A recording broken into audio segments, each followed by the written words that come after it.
Sabia que a cada segundo que passa o seu corpo está sob ataque? Bilhões de bactérias, vírus, fungos e até alguns parasitas estão tentando fazer você virar a casa nova deles. É por isso que o nosso corpo teve que desenvolver um pequeno exército super complexo com soldados, guardas, inteligência e até mesmo informantes para que você não morra.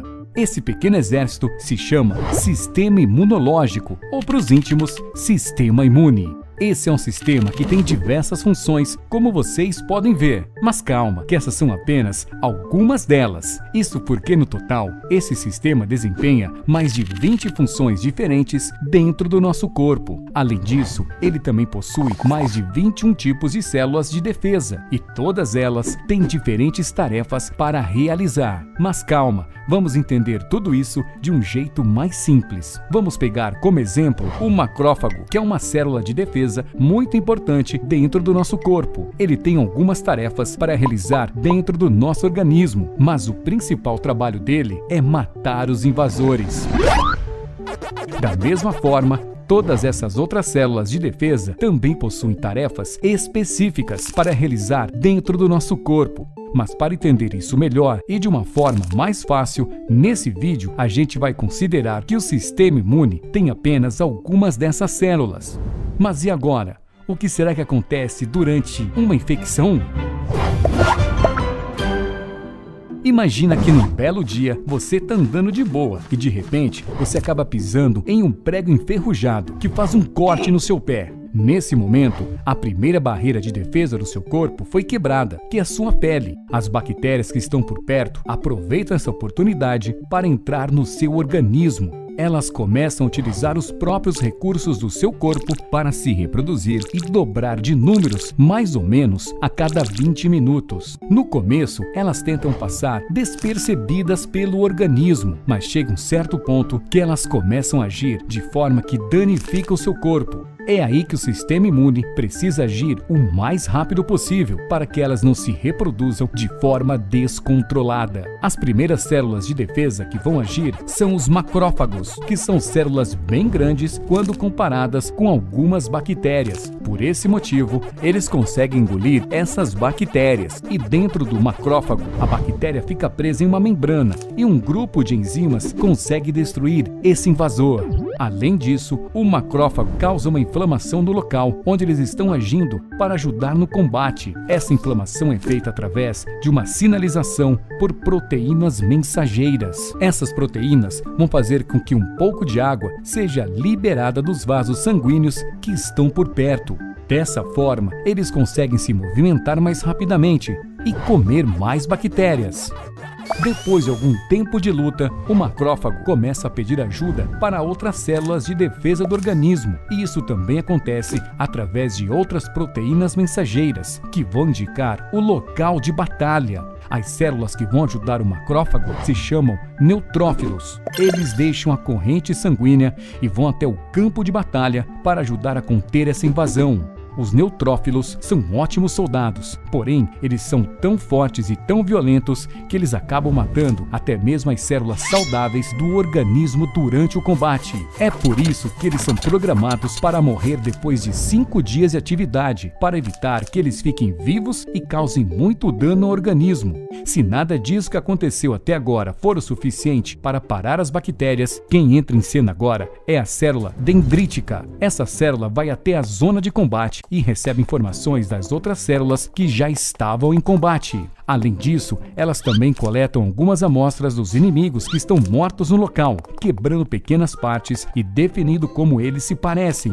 Depois de coletar todas essas informações, a célula dendrítica viaja até o linfonodo mais próximo. O linfonodo é como se fosse um quartel-general, onde existem milhares de células de defesa. Algumas dessas células se chamam células T auxiliares, que são altamente treinadas para o combate. A célula dendrítica vai pegar aquelas informações que ela coletou e vai mostrar para as células T auxiliares como os invasores do organismo são, para que as células T possam ir atrás deles. O problema é que, dependendo do invasor, só algumas células T aceitam ir para esse combate. Isso porque essas células são altamente especializadas e cada uma delas consegue combater apenas alguns inimigos específicos. Quando a célula dendrítica finalmente encontra uma célula T que pode combater o invasor, ela é ativada e se multiplica milhares de vezes. Essas cópias vão para a zona de combate, porém a célula T também cria uma célula diferente durante essa reprodução, que se chama célula de memória T, que vai ficar no linfonodo e vai tornar você praticamente imune a esse invasor em situações futuras. Mas isso a gente vai falar daqui a pouco. Enquanto isso, algumas células T auxiliares vão para o centro do linfonodo, onde elas encontram células que são produtores de armas poderosas. Essas são as células B. Elas também são bem especializadas e específicas como as células T que a gente viu. Mas quando a célula T auxiliar encontra uma célula B que consegue combater esse invasor, ela é ativada e começa a se multiplicar milhares de vezes. Mas além de se multiplicar, ela também vai produzir milhares de pequenas armas muito potentes que você com certeza já deve ter ouvido. Esses são os anticorpos.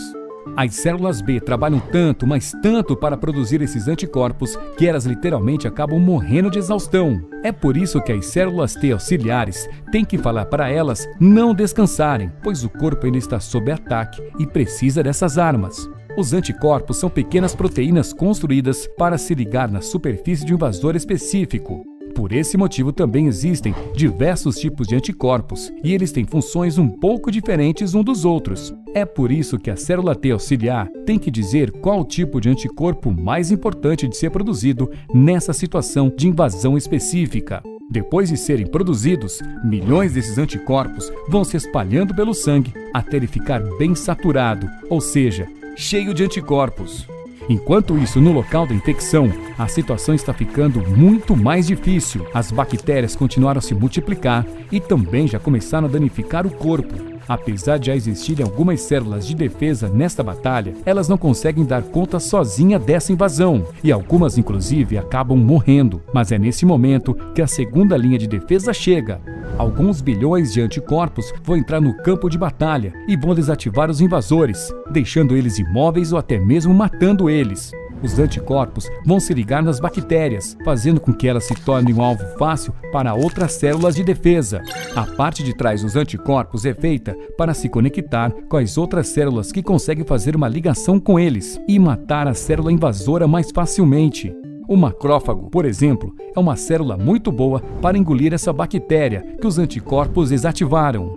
Agora o jogo virou.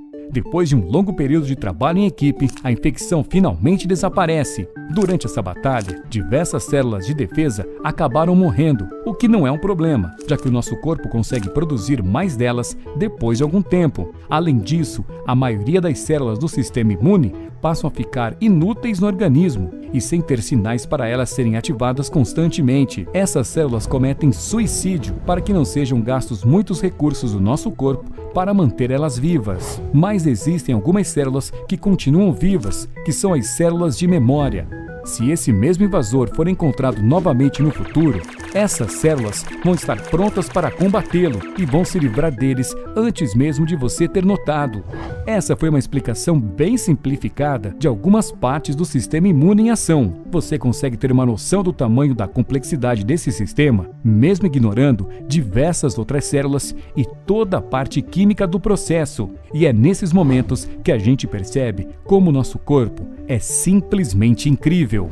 Você gostou desse vídeo? Saiba que ele deu muito trabalho para ser produzido. Nós queremos continuar produzindo esse conteúdo totalmente gratuito e contamos com a sua ajuda para isso. O nosso canal tem uma página no site apoia.se para aqueles que querem nos ajudar a continuar produzindo esse conteúdo com máxima qualidade. Confira o link na descrição do vídeo no YouTube ou no link da bio na página do Instagram.